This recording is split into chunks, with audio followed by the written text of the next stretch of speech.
बहुत समय पहले की बात है, जब धरती पर देवता और दानवों का संघर्ष चरम पर था। असुरों के राजा रावण को शिव की भक्ति करने का अद्भुत ज्ञान था। उसने कठोर तपस्या की, यहाँ तक कि अपने सिर काटकर शिव को अर्पित कर दिए।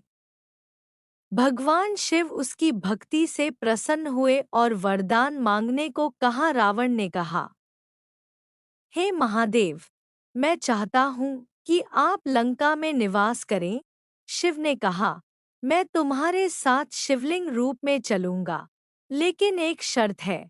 अगर तुमने इसे कहीं रख दिया तो यह वहीं स्थायी रूप से स्थापित हो जाएगा।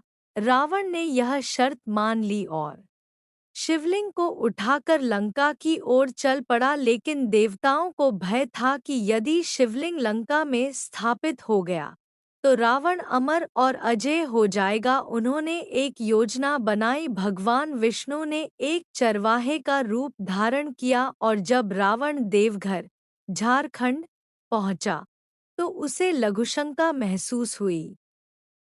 उसने उस चरवाहे को शिवलिंग पकड़ने को कहा और खुद शौच के लिए चला गया। भगवान विष्णु ने चालाकी से शिवलिंग को जमीन पर रख दिया। शिवलिंग धरती में धंस गया और वहीं स्थायी रूप से स्थापित हो गया। जब रावण वापस आया तो उसने शिवलिंग को उठाने का प्रयास किया, लेकिन लाख कोशिशों के बावजूद वह उसे हिला भी नहीं सका। क्रोधित होकर उसने शिवलिंग को जोर से दबाया, जिससे उसमें उसके हाथों के निशान रह गए। तब से यह स्थान वैद्यनाथ धाम कहलाया और यहाँ शिव अनंत काल तक विराजमान हो गए। भक्तों का मानना है कि जो भी इस ज्योतिर्लिंग के दर्शन करता है, उसकी सभी मनोकामनाएं पूर्ण होती हैं और जीवन में सुख, शांति और समृद्धि आती है।